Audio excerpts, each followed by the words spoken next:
Olá, começa agora Além da Notícia, o seu programa de toda segunda-feira, às 7 da noite, aqui na TV Achete, o seu canal do YouTube. Você já está acostumado, toda semana você recebe as notícias que aconteceram na região, aqueles fatos marcantes, transmitidos diretamente de Muriaé, aqui na Zona da Mata Mineira. O nosso programa é dirigido por Luciana Arquette, nossa advogada e jornalista, que comanda o nosso programa. E você já sabe, para se inscrever no nosso canal é facinho. Você liga no YouTube, vai lá na TV Achete, você se inscreve no nosso canal, aciona o sininho, tem programa novo, tem fato novo acontecendo aqui na Zona da Mata Mineira, você fica sabendo em primeira mão. E o Além da Notícia já está no ar. Vamos girar a nossa vinheta e voltaremos já, ó, curtinho, não saia daí. Mandar um alô.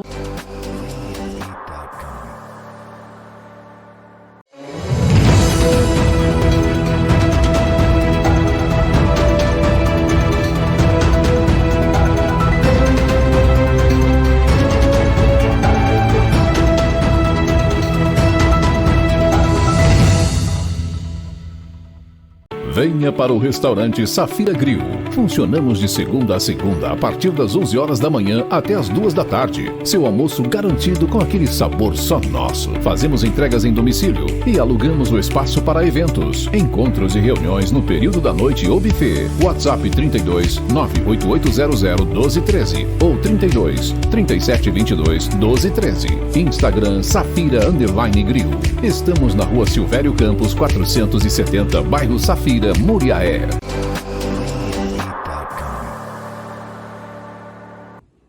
Eu falei que o nosso intervalo era curtinho, não falei? Olha, um abraço para Inês Oliveira, lá do bairro Cerâmica, aqui em Muriaé, curtindo o Além da Notícia. A Terezinha Borba, ô tia T, que saudade de você, minha amiga. Um abraço para você, Terezinha. Tá ficando mais em Tombos do que aqui? Não tem problema, o nosso programa chega em Tombos da mesma maneira. Olha, Inês, um abraço para você, senti falta de você nos encontros políticos deste final de semana. Você sabe, Inês, você faz falta, tá bom? Um abraço também pro Evandro. Ô, Evandro Galina, você sempre ligadinho no Além da Notícia, sempre dá conta do que a gente fala aqui. Um abraço, meu irmão Teodorico Torres, um abraço para Solange Montenzano, um abraço, Roselane. Ô, Rose, como é que está a turma, Rose? Um abraço, Rose. A Flávia Queiroz também, ligadinha. O Luiz Antônio Jabor, a Edilce Martins. Ninguém perde um só programa do Além da Notícia, transmitido aqui da TV Achete, diretamente de Muriaé, na Zona da Mata, dos nossos estúdios, aqui no bairro Safira. Olha, na semana passada, dia 12 de maio, o Teatro Zacarias Marques recebeu o primeiro encontro de historiadores como parte das comemorações dos 170 anos de Muriaé. O evento convidou a uma reflexão sobre a trajetória da cidade desde o século XIX. E olha, só tem coisa boa ali. O Teatro Zacarias Marques foi palco de uma noite memorável durante as comemorações dos 170 anos de Muriaé.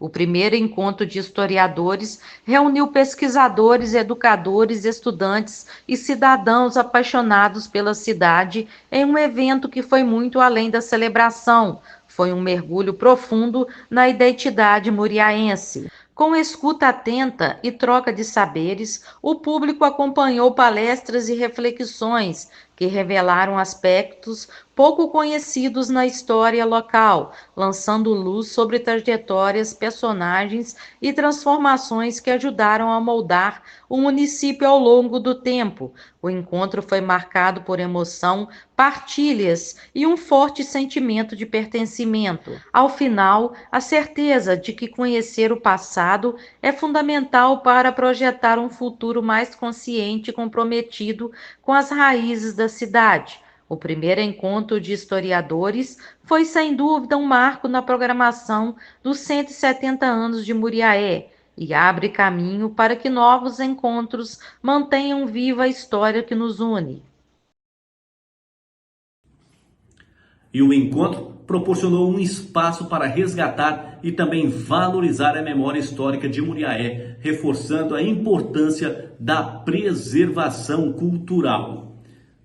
Nós temos sempre que valorizar a nossa história, manter viva a nossa memória, valorizar aquilo que é nosso, é o pertencimento, ou seja, nós pertencemos a alguma coisa e aquilo que nos pertence faz parte da nossa vida, não é mesmo? Nós não podemos deixar a nossa memória cair no esquecimento e temos que valorizar e preservar aquilo que é nosso, porque somente assim nós vamos respeitar aquilo que foi construído no passado, não é mesmo?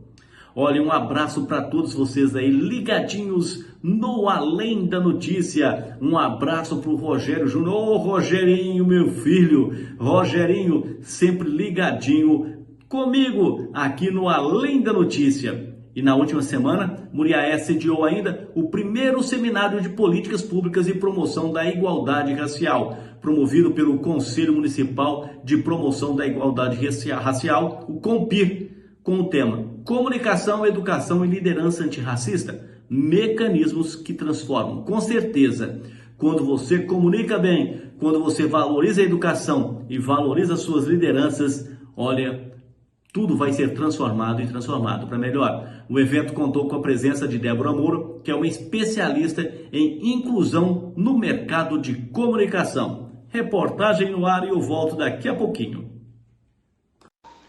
Com o tema Comunicação, Educação e Liderança Antirracista, Mecanismos que Transformam, Muriaé sediou mais uma edição do Seminário de Políticas Públicas de Promoção da Igualdade Racial, um espaço de articulação, escuta e formação voltada à construção de estratégias concretas de combate ao racismo e promoção da equidade. O evento reuniu autoridades, especialistas e representantes da sociedade civil em um diálogo potente sobre como lideranças conscientes podem transformar realidades. Um dos destaques foi a presença da palestrante Débora Moura, referência nacional em comunicação antirracista, que conduziu reflexões sobre narrativas, linguagens e espaços de poder, reforçando o papel da educação na formação de líderes capazes de romper silêncios históricos. Mais do que um seminário, a iniciativa reafirma o compromisso de Muriaé com o fortalecimento da democracia, dos direitos humanos e das políticas públicas voltadas à igualdade racial.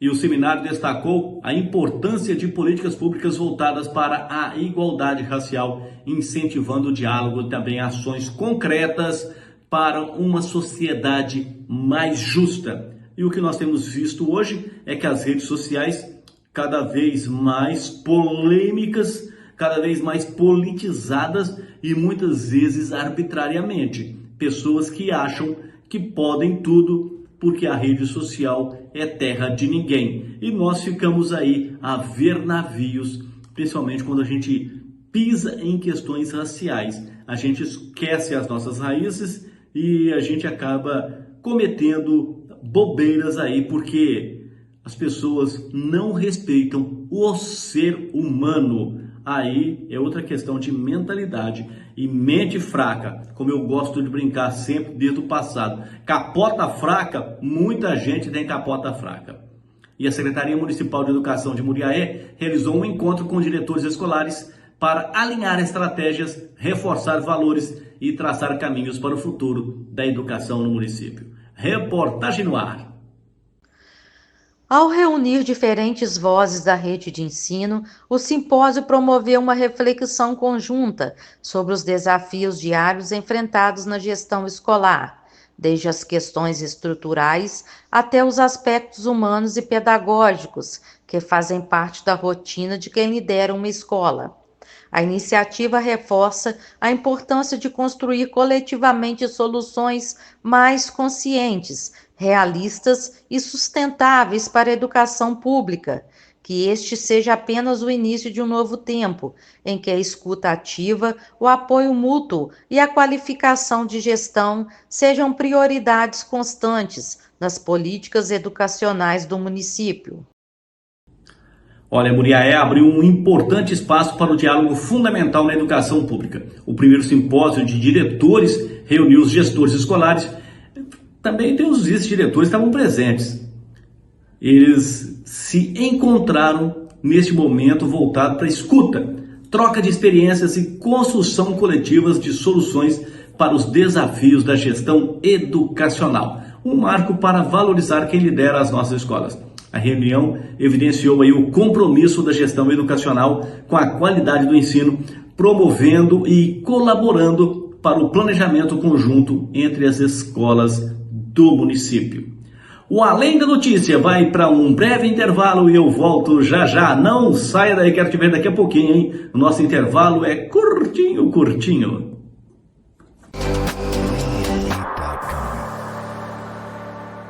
Olá, somos a Editora Gráfica.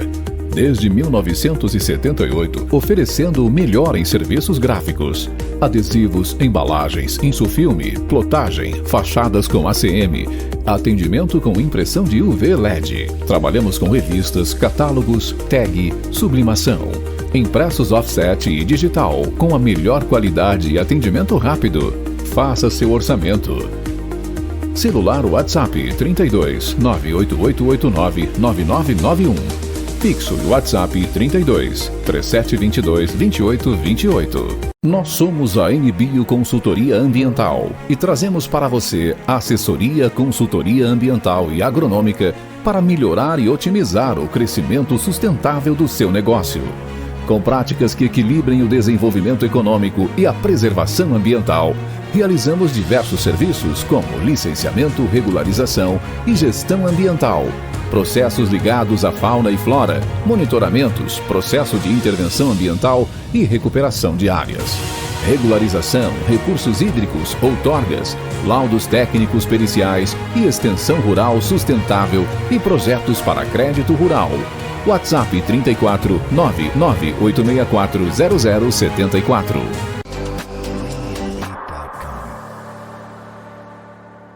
Olha, comida na mesa é dignidade no prato. Muriaé inaugurou mais um restaurante popular, desta vez lá no bairro do Porto. Quando o cidadão está de barriga cheia, ele tem mais disposição para trabalhar, para ganhar o seu sustento e para viver dignamente.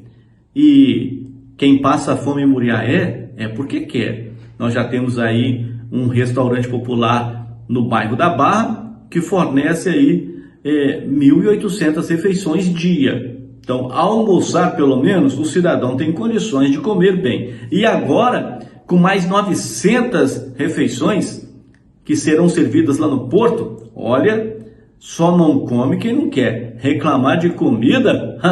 Pra quê? O importante é, jogar pra dentro. Reportagem no ar, eu volto daqui a pouco.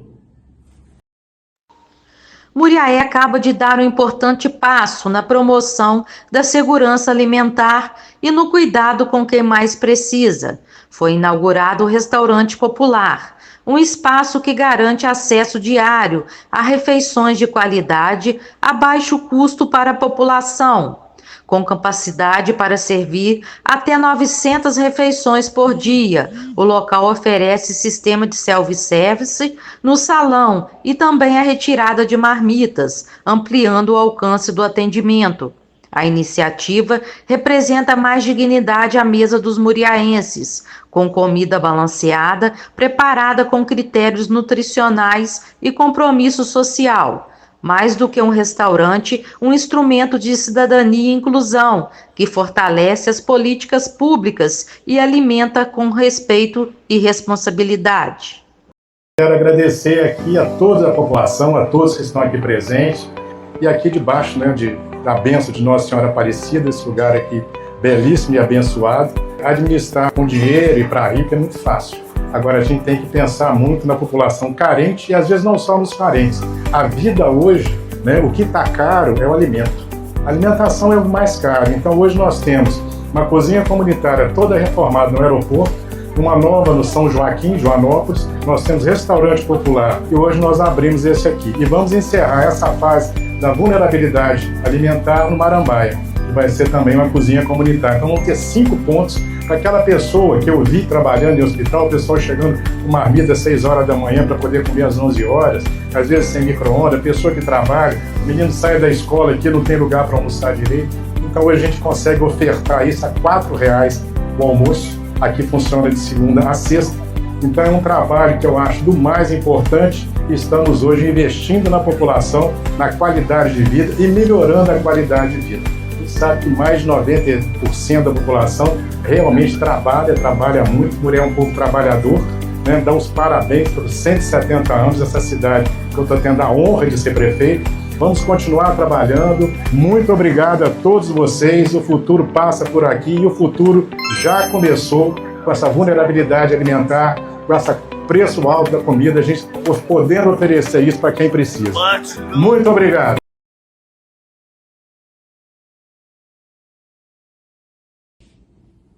A cidade de Muriaé deu um passo importante e decisivo na luta contra a insegurança alimentar com a inauguração do restaurante popular Gisel da Guarino, lá do bairro do Porto, porque o Gisel da Guarino do bairro já funciona, já tem algum parzinho pão de meses e está funcionando muito bem. E capaz de servir 900 refeições por dia, mas já disseram que foi quase 1.200 refeições só na estreia.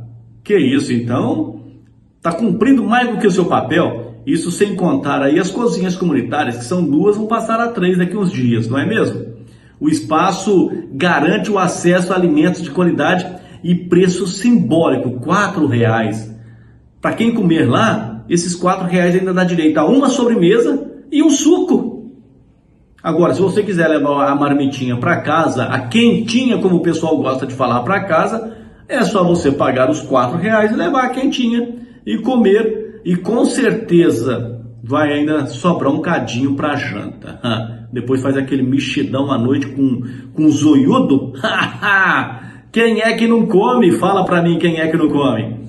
E na tarde do dia 16 de maio, o ex-ministro da Saúde, o Saraiva Felipe, lançou o seu livro SUS, Conquista do Povo Brasileira, narrativa de um sujeito em ação. Isso aconteceu no Mercado Municipal Jorge Férez. E o evento integrou aí as comemorações dos 170 anos de emancipação política financeira de Muriaé e contou com a presença de autoridades, profissionais de saúde e também membros da comunidade que participaram da tarde de autógrafos e puderam conhecer mais sobre a trajetória do Sistema Único de Saúde aqui no Brasil. E deu certo. Dentro da programação oficial dos 170 anos de emancipação político-administrativa de Muriaé, uma tarde especial foi dedicada à valorização da saúde pública e à celebração do Sistema Único de Saúde SUS. Em parceria com a Secretaria Municipal de Saúde, a cidade recebeu a ilustre presença do ex-ministro da Saúde, Dr. José Saraiva Felipe, que esteve em Muriaé para o lançamento de sua obra, SUS, Conquista do Povo Brasileiro, narrativa de um sujeito em ação. O evento, realizado no Mercado Municipal, reuniu moradores, profissionais da saúde, estudantes e diversas autoridades locais. Em um ambiente de escuta e troca de experiências, o Dr. Saraiva compartilhou relatos de sua trajetória e destacou os desafios e avanços do SUS ao longo das últimas décadas. A ocasião serviu como um importante momento de reflexão sobre a importância do fortalecimento da saúde pública como direito fundamental de todo cidadão. Mais do que um lançamento de um livro, a tarde foi um tributo à luta coletiva pela construção de um sistema de saúde acessível, gratuito e de qualidade. A presença do ex-ministro simbolizou o reconhecimento do papel de Muriaé na valorização das políticas públicas e reafirmou o compromisso da cidade com o bem-estar de sua população. Eu sou Saraiva Felipe, eu fui secretário de Saúde do Minas Gerais, fui ministro da Saúde, mas hoje eu estou aqui apresentando um livro que foi a minha tese de doutorado, que conta a história do SUS. Vai desde a sua origem na década de 70. Como é que surgiu essa ideia no Brasil? Como é que ela ganhou força política para que o SUS fosse inscrito na Constituição de 1988? E eu sei que o SUS precisa ser aprimorado. O lançamento do livro em Muriaé destaca aí a importância da cidade na discussão sobre políticas públicas de saúde e reforça o compromisso com a valorização do SUS, um patrimônio do povo brasileiro. E o ministro Saraiva Felipe recebeu também a medalha Zé Alencar na noite anterior, foi na quinta-feira à noite. Eu estava lá acompanhando essa entrega maravilhosa e essa honraria e respeito aí ao ex-ministro Saraiva Felipe, que continua na ativa, trabalhando, defendendo os municípios. Ele que foi deputado federal por longos mandatos, acho que 6 mandatos, mas foi secretário de saúde, foi ministro de saúde, então entende um pouquinho, é autoridade para poder falar sobre esse sistema único de saúde que funciona bem no Brasil e é copiado em outros países, mas de maneira tacanha, de maneira pequena. O SUS realmente funciona. Se não fosse o SUS, olha, o brasileiro estaria de pires na mão e lanterna procurando aí uma consulta médica. Ainda bem que o sistema está funcionando e funcionando bem. Lá em Uberlândia funciona bem, em Muriaé também funciona muito bem. Vamos para um breve intervalo e eu volto já já aqui no Além da Notícia na TV Archete. Não saia daí, eu quero te ver aqui comigo, depois do intervalo que é curtinho, curtinho.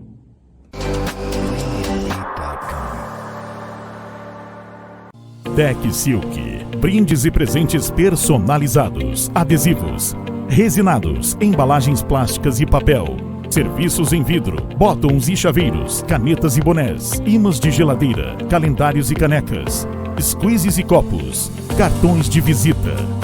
Tec Silk, Rua Mários Dornelas 124, Barra Muriaé, atrás da Igreja Católica no prédio da Maçonaria. WhatsApp 32 988 99 2007 32 98868 5841.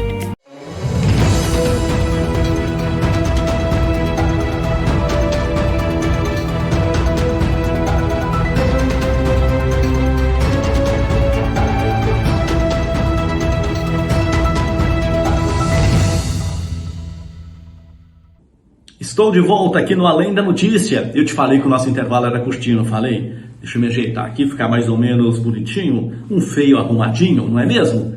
Antes do intervalo, eu falei que o Saraiva Felipe recebeu a medalha Zé Alencar. E vamos falar isso agora. Na noite do dia 15, quinta-feira, o auditório da Faminas foi palco da solenidade da entrega da medalha Zé Alencar, homenageando 31 personalidades que contribuíram significativamente para o desenvolvimento de Muriaé. Reportagem no ar. Na noite da última quinta-feira, 15 de maio, Muriaé viveu um dos momentos mais marcantes das comemorações pelos 170 anos de sua emancipação. A solenidade da entrega da Medalha do Mérito Muriaense José Alencar. Realizada nas dependências da Faminas, a cerimônia homenageou 31 personalidades, cujas trajetórias refletem compromisso, trabalho e contribuição significativa para o desenvolvimento social, econômico e cultural do município. Entre os homenageados estavam o deputado federal Zé Silva e o ex-ministro da Saúde Saraiva Felipe, que representaram, ao lado dos demais agraciados, a diversidade de talentos e dedicação que compõe a história de Muriaé. O evento foi presidido pelo prefeito Dr. Marcos Guarino e contou com a presença de autoridades como o presidente da Câmara Municipal, vereador Evandro Cheiroso, e Bianca Macho, representando a Faminas. A entrega da maior honraria concedida pelo município foi marcada por emoção e reconhecimento. Em nome dos homenageados, o deputado Zé Silva agradeceu a comenda, destacando o orgulho de ser lembrado por um município que valoriza aqueles que contribuem ativamente para o seu crescimento. O ex-ministro Saraiva Felipe também ressaltou o simbolismo da medalha e a importância do serviço público comprometido com o bem coletivo. Encerrando os pronunciamentos, o prefeito Dr. Marcos Guarini enfatizou a importância de reconhecer e valorizar histórias inspiradoras que ajudam a moldar uma Muriaé mais justa, humana e desenvolvida. A cerimônia reforçou o sentimento de amor e respeito pelas raízes da cidade, celebrando não apenas o passado, mas também os caminhos para o futuro. Quero convidar cada um de vocês a mergulhar por alguns instantes na história de um homem que nasceu em solo muriaense e se tornou símbolo nacional de coragem, de verdade e de superação. Um homem de fibra, de garra e de fé, um homem chamado José Alencar Gomes da Silva. Filho desta terra de montanhas e de trabalho, é daqueles nomes que não passam pela vida de forma discreta. Sua trajetória é daquelas que não apenas inspiram, elas desafiam. Desafiam a acomodação, desafiam a mentira e desafiam a injustiça. José Alencar foi mais do que um político, foi mais do que um empresário. Ele foi, ante de tudo, um homem verdadeiro. Foi uma cerimônia rápida, bonita, eficiente e que não cansou ninguém. A cerimônia destacou o reconhecimento da cidade daqueles que impactaram positivamente na trajetória, fortalecendo aí os laços de comunicação e também os laços comunitários, valorizando o serviço público social de Muriaé, uma cidade desenvolvimentista com mais de 110 mil habitantes, olha, e que faz de muito trabalho para que a sua população consiga aí alcançar patamares elevados. Inclusive, nos últimos dias, aí a Firjan, Federação da Indústria do Rio de Janeiro, divulgou um índice de pesquisas aí sobre o índice de desenvolvimento humano.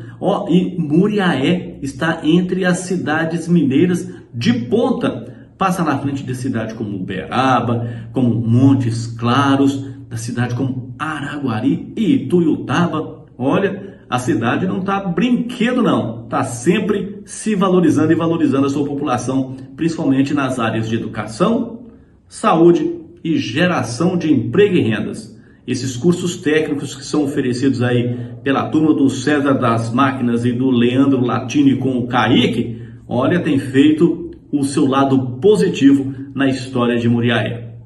Falando nisso, entre os dias 16 e 18 de maio, o Parque de Exposições de Muriaé sediou a 6ª edição do FEAGRO, que é a feira da FEAGRO, né? Do FEAGRO não, da FEAGRO, que é a feira agropecuária organizada pelo Cicobi Crédito Sudeste. A feira apresentou estandes com produtos e serviços variados, como veículos automotores, veículos elétricos, tinha motocicleta elétrica, tinha bicicleta elétrica, tinha estande de energia solar, máquinas agrícolas, equipamentos industriais, atraindo milhares de visitantes e gerando oportunidades de negócios. Reportagem no ar. Nos dias 16, 17 e 18 de maio, Muriaé sediou a 6ª edição da FEAGRO, Feira de Agronegócio da região Sudeste, consolidando ainda mais o evento como uma das principais vitrines de negócios da cidade e do entorno.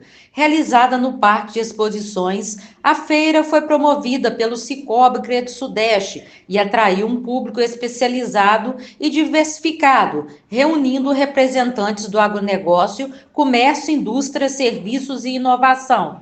Durante os 3 dias, a FEAGRO se destacou por muito mais do que seu nome sugere.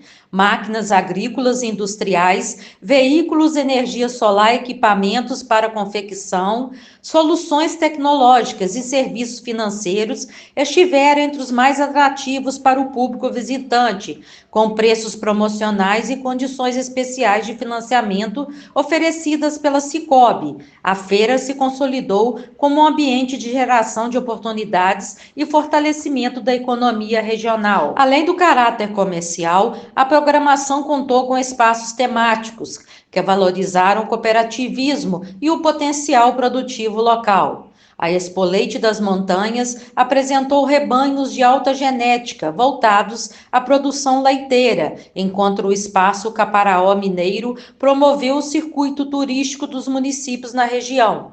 No Espaço Coopera, palestras e capacitações abordaram temas ligados à inovação e gestão cooperativa.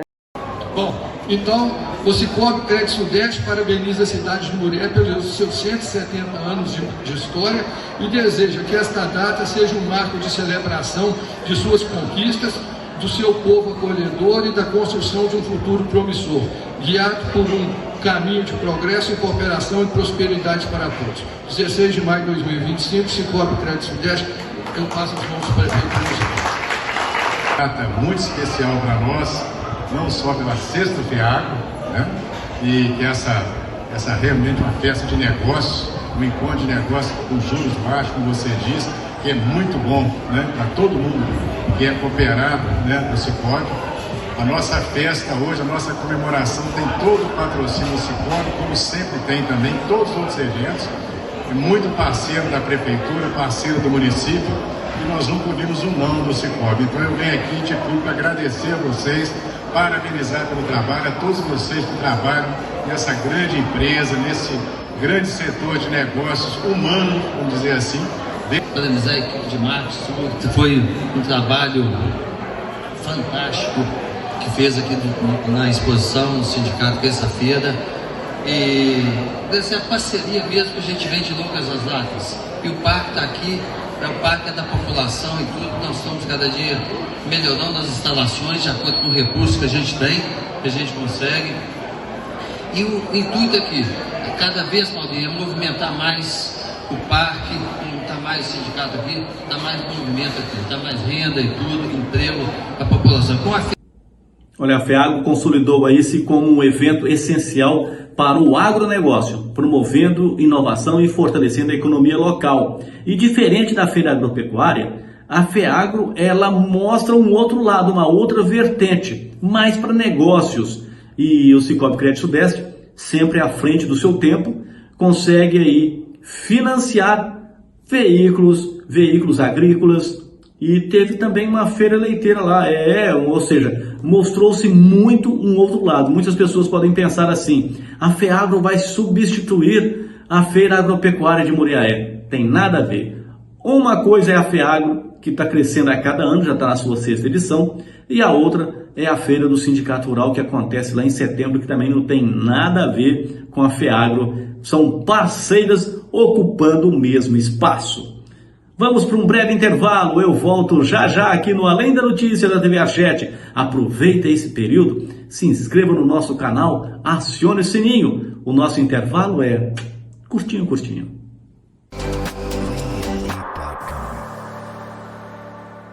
Olá, somos a Editora Gráfica. Desde 1978, oferecendo o melhor em serviços gráficos. Adesivos, embalagens, insufilme, plotagem, fachadas com ACM, atendimento com impressão de UV LED. Trabalhamos com revistas, catálogos, tag, sublimação, impressos offset e digital, com a melhor qualidade e atendimento rápido. Faça seu orçamento.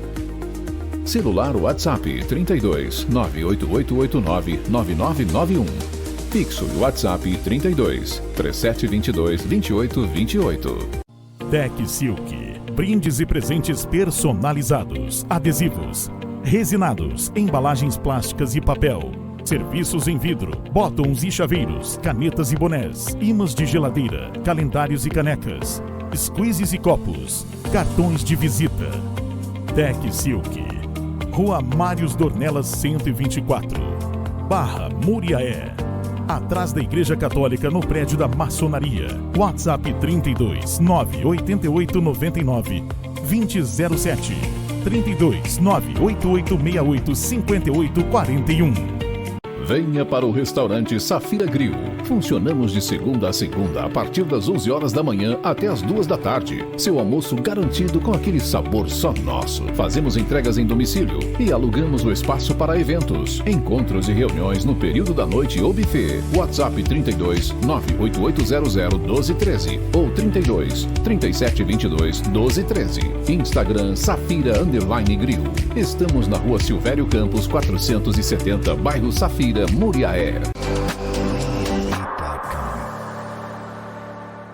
Eu falei que o nosso intervalo era curtinho, não falei? Eu te disse. Olha, você quer anunciar no Além da Notícia aqui na TV Archete? É facinho. Anota aí. 32 99144 6669. Anote aí, 32 99144 6669. É o Zap do Além da Notícia, é o Zap da TV Achete. Você vai falar com a nossa diretora de jornalismo, a Luciana Arquette, que você já sabe, vai te explicar tudinho como funciona esses anúncios aí dos nossos parceiros que levam o nosso programa ao ar toda segunda-feira às 7 da noite. E com notícia nossa, do nosso jeitão todo especial de fazer a notícia acontecer, de levar para você a informação, não é mesmo? Olha, e eu falei antes sobre, tem o Maio Amarelo, que é sobre a segurança no trânsito. Nós já falamos aqui no nosso programa, você se lembra muito bem. Mas também é o Maio Laranja, que reforça aí a importância do enfrentamento do abuso e a exploração sexual de crianças e adolescentes no Brasil. O dia 18 de maio, instituído por lei federal, chama atenção para dados alarmantes. No ano passado, o Disque 100 registrou uma média de 13 denúncias por hora. A maioria das vítimas são meninas de até 13 anos, agredidas, pasmem, dentro de casa por familiares ou então por conhecidos. E nós conversamos por telefone com a Jéssica Silveira e ela vai nos responder agora. Jéssica Vieira, que é a coordenadora de proteção e desenvolvimento infantil da Plan Brasil. Jéssica, os dados do Disque 100 e do Anuário Brasileiro de Segurança Pública são alarmantes. O que esses números nos dizem sobre a realidade da infância e adolescência do Brasil? Então, os dados revelam uma grande preocupação com a infância e adolescência do nosso país, né? Os dados revelam, sobretudo, que a infância e adolescência do nosso país está sob grave ameaça. Então, quando a gente olha para os dados, né, dos últimos anos, a gente vê um crescente registro aí dos casos de violência sexual. E olhando para o Anuário de Segurança Pública de 2024, onde houve o registro de quase 84 mil casos de estupro, e desses 84 mil casos, 61% deles eram contra pessoas de até 13 anos de idade. Então a gente está falando que em 61% dos casos de estupro do país são contra crianças e adolescentes. E 88% desses casos, são contra meninas. E 52% contra meninas negras. Então a gente está falando que a infância e adolescência do nosso país, ela está sendo violada, né? Não estão sendo respeitados os direitos de crianças e adolescentes, sobretudo de meninas, onde a infância e adolescência dessas meninas estão sendo roubadas, estão sendo interrompidas, né, por graves violações. Então, onde as meninas deveriam estar sendo protegidas, onde elas deveriam estar se sentindo seguras, elas estão sendo violentadas, né? Então, em 61% dos casos de violência, eles acontecem dentro de casa, né? Então, há uma urgência, né, na tomada de medidas, principalmente na efetivação das políticas públicas intersetoriais, né, de pensar políticas públicas, sobretudo para prevenção, né? Para que meninas, né, para que adolescentes, né, crianças e adolescentes não sofram violência e principalmente violência sexual. Nós sabemos também que a maioria das violações ocorre dentro de casa da vítima e das pessoas próximas. Como que nós podemos romper esse ciclo de silêncio e de impunidade dentro do ambiente familiar? É essencial lembrar que a proteção, né, das crianças e dos adolescentes é uma responsabilidade coletiva. É uma responsabilidade da família, da sociedade, né, do Estado, de proteger, de garantir, de priorizar os direitos de crianças e adolescentes.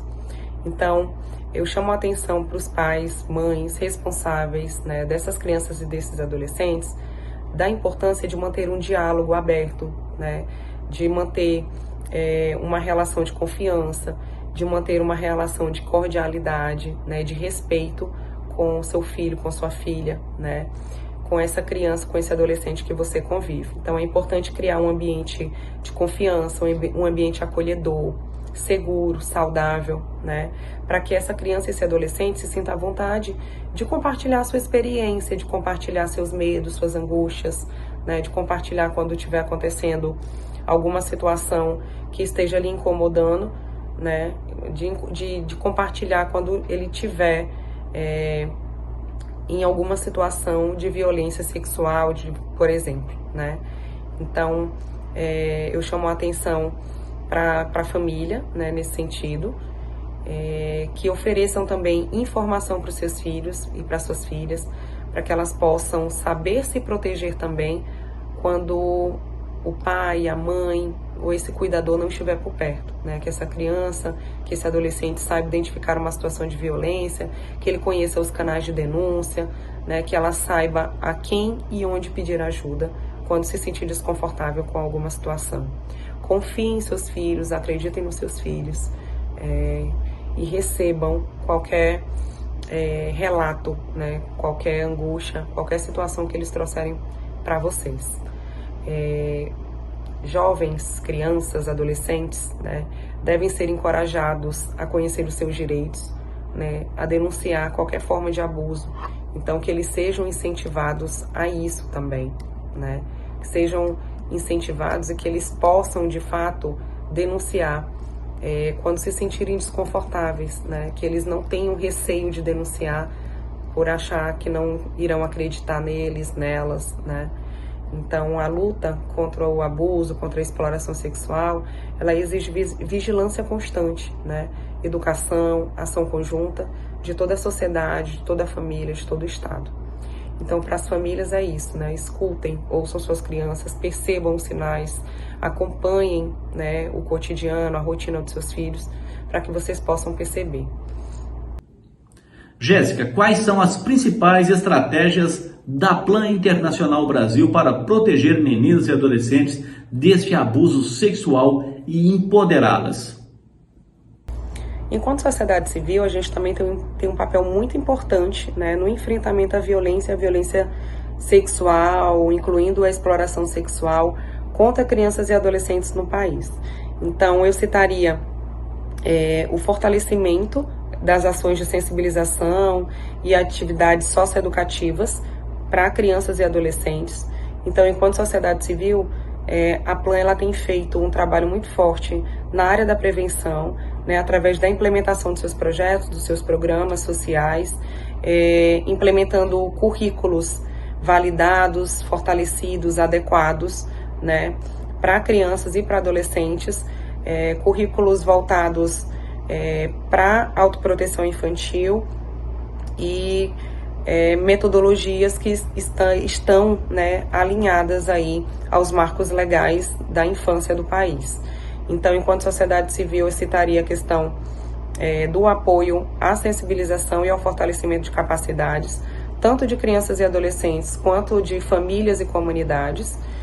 Citaria também, né, a gente não atua no encaminhamento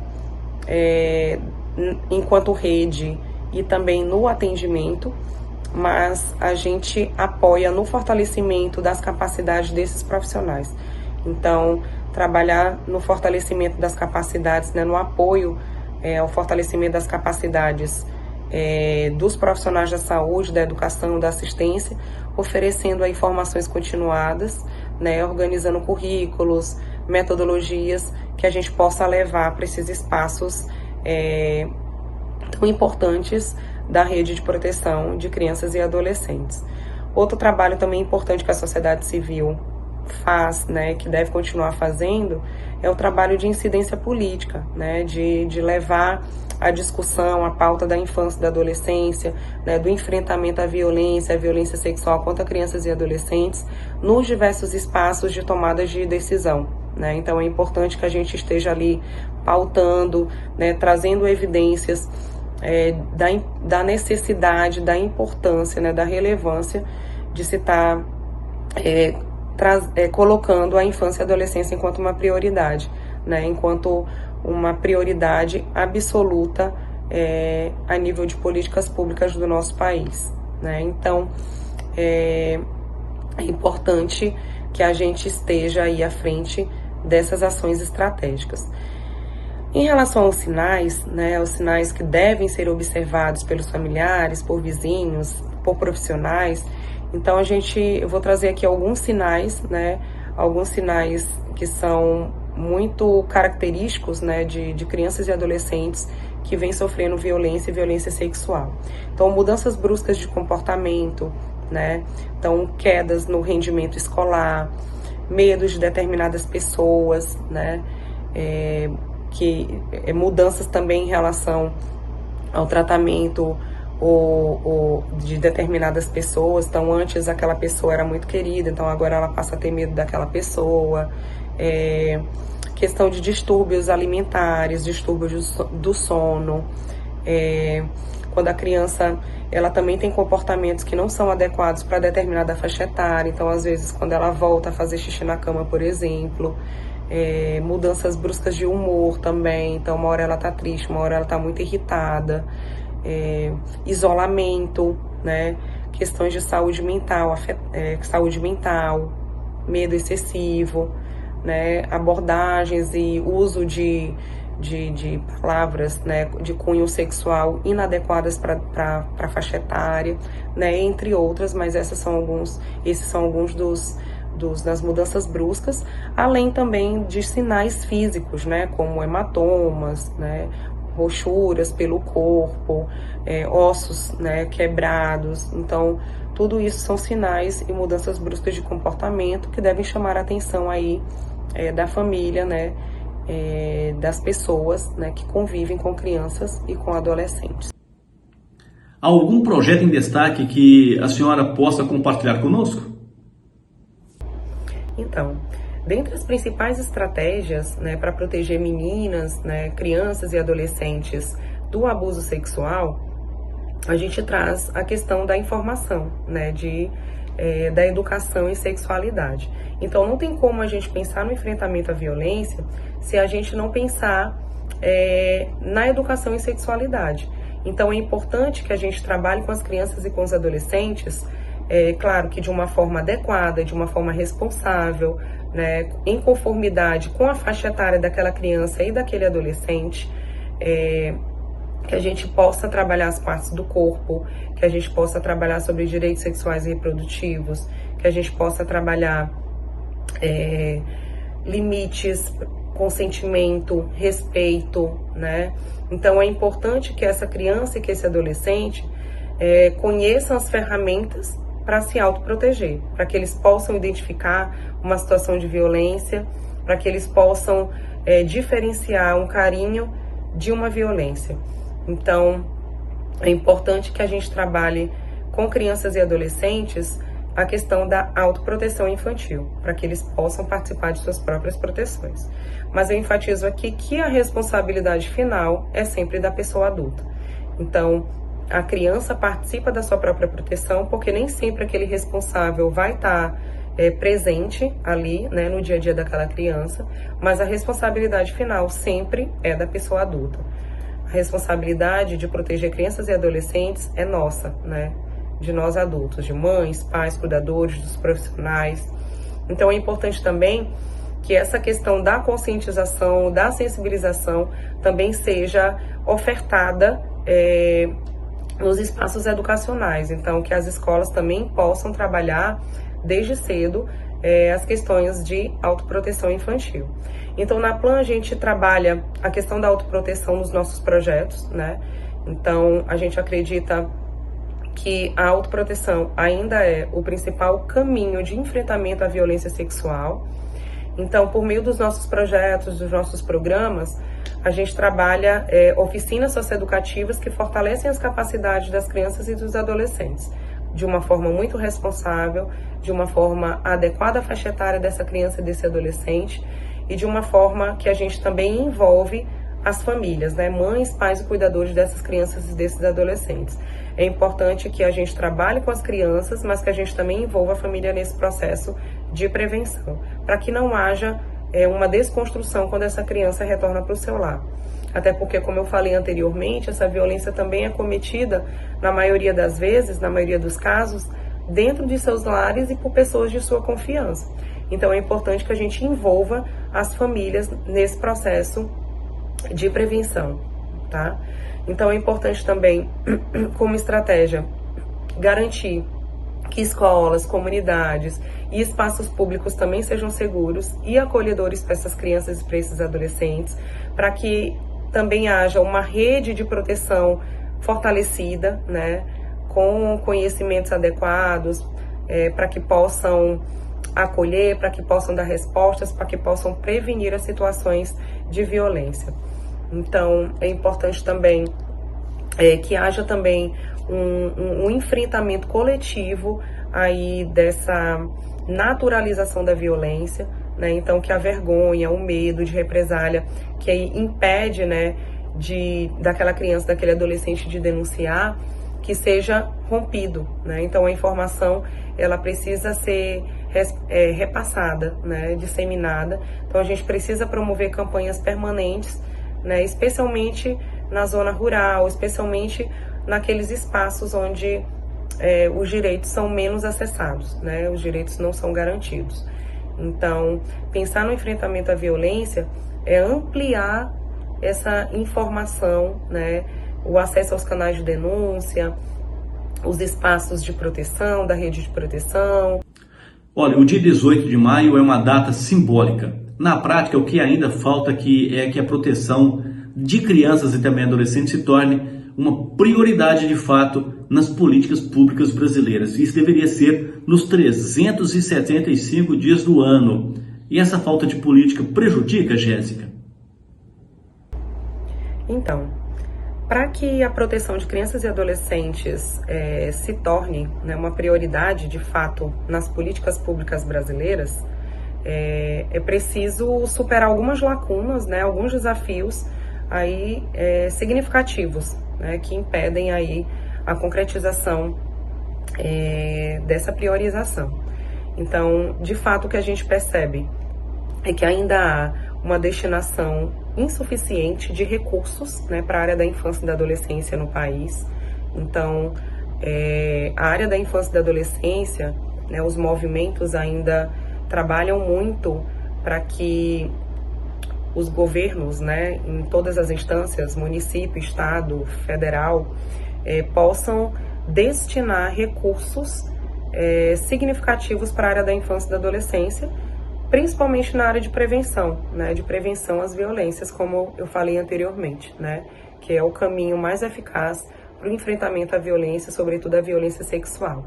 Então, os recursos destinados para a proteção da infância ainda são muito limitados, né, e isso acaba comprometendo a eficácia das políticas públicas. Então, a gente tem leis, né, eu sempre digo que o Brasil, ele é um país muito amparado por leis, né, leis importantes, leis de fato que no papel são leis muito efetivas, mas que na prática elas ainda não são concretizadas, né? Como que a sociedade civil pode engajar efetivamente no combate ao abuso e à exploração sexual infantil? Outro desafio que a gente precisa superar é a questão da subnotificação dos casos, né? Então, apesar dos números serem alarmantes, ainda há uma grande subnotificação dos casos, né? Então, tem outros dados que demonstram que nem todas as situações de violência, principalmente violência sexual, elas são notificadas, né? Ou por naturalização da violência, ou por medo de represália, ou por medo do julgamento, né, dos estereótipos da sociedade. Então, isso ainda impede que que toda violência seja notificada. Então, a gente precisa romper isso através da sensibilização, das informações, né, do trabalho de educação mesmo, de conscientização de toda a sociedade, tá? Então, a gente precisa romper aí com essa subnotificação dos casos. E outro desafio que eu também trago aqui é a questão da capacitação constante, né, contínua dos profissionais. Então, é necessário investir em formação continuada, né, dos profissionais da rede de proteção que atuam diretamente com crianças e adolescentes, para que eles possam identificar e agir diante de situações de risco, né? Então, a Plan, ela trabalha muito forte essa questão, né, do fortalecimento de capacidades dos profissionais da rede de proteção. Então, tanto da Out Zero, né, quanto o Cambalhotas, que são os nossos projetos que trabalham muito forte a questão da autoproteção infantil e da prevenção às violências, eles trabalham com a formação dos profissionais da saúde, da educação e da assistência social e também dos agentes de segurança pública. Então, é importante que esses profissionais estejam constantemente atualizados em relação às leis, em relação aos encaminhamentos, né? É importante que os municípios, né, tenham protocolos bem definidos de encaminhamento. Então, tudo isso, através das capacitações também, a gente pode estar superando aí esses desafios. E aí pensar, né, que a criança e que o adolescente devem ser prioridade, de fato, nas políticas públicas. Então, a gente está aí trabalhando, né, de forma a fazer com que esses tomadores de decisão, com que esses agentes aí das políticas públicas possam, de fato, destinar um olhar mais atencioso para a área da infância e da adolescência no país. Para finalizar com a Jéssica, que nos atendeu tão bem aqui, qual que é a mensagem que a senhora deixa para os pais responsáveis e também os jovens, especialmente nesse 18 de maio, que foi no final de semana, e um momento onde os números mostram que precisamos agir e agir com urgência? Jovens, crianças, adolescentes, né, devem ser encorajados a conhecer os seus direitos, né, a denunciar qualquer forma de abuso. Então, que eles sejam incentivados a isso também, né, que sejam incentivados e que eles possam, de fato, denunciar quando se sentirem desconfortáveis, né, que eles não tenham receio de denunciar por achar que não irão acreditar neles, nelas, né. Então, a luta contra o abuso, contra a exploração sexual, ela exige vigilância constante, né? Educação, ação conjunta de toda a sociedade, de toda a família, de todo o Estado. Então, para as famílias é isso, né? Escutem, ouçam suas crianças, percebam os sinais, acompanhem, né, o cotidiano, a rotina dos seus filhos, para que vocês possam perceber. Criem espaços seguros, né? Ofereçam lá com educação positiva, em que elas e eles possam confiar, se sentir seguros e protegidos. E minha mensagem também para as crianças e para os adolescentes é que eles saibam que eles têm direito de crescer com dignidade, com segurança, né, com respeito, que ninguém pode tocar no seu corpo, né, sem o seu consentimento. E se algo acontecer, que eles saibam, né, que vocês saibam que não estão sozinhos, sozinhas, e que há redes de proteção para isso e pessoas preparadas para ajudá-los. Para a sociedade como um todo, né, a mensagem também é simples, né, mas também é muito poderosa. Proteger crianças e adolescentes é um dever constitucional e humano. Então a gente não pode ser apenas espectadores dessa situação, né, que acometem tantas crianças e tantos adolescentes do nosso país, que a gente possa, de fato, a partir de agora, que a gente possa enfrentar essa violência, né, estando atentos, denunciando quando isso chegar ao nosso conhecimento. Conversamos aí com a coordenadora de proteção e desenvolvimento infantil da Plan Brasil, a Jéssica Silveira, que nos trouxe aí esses dados alarmantes e essa preocupação que nós devemos ter aí com essas crianças que muitas vezes são abusadas dentro do próprio lar. O Além da Notícia está chegando ao final. Já acabou o nosso programa, mas eu prometo voltar na próxima segunda-feira, às 7 da noite, aqui na TV A7, diretinho de Muriaé, para a gente falar sobre o Além da Notícia, porque nós vamos muito além com o nosso jeito todo especial de ser. Obrigado a todos vocês que nos acompanharam, obrigado a vocês que nos seguem, nos acompanham e curtem as nossas reportagens. Um abraço para Luciana Arquette, nossa diretora de jornalismo, e também para você que está sempre do nosso ladinho, aqui no Além da Notícia. Um abraço e eu volto segunda-feira. Até lá!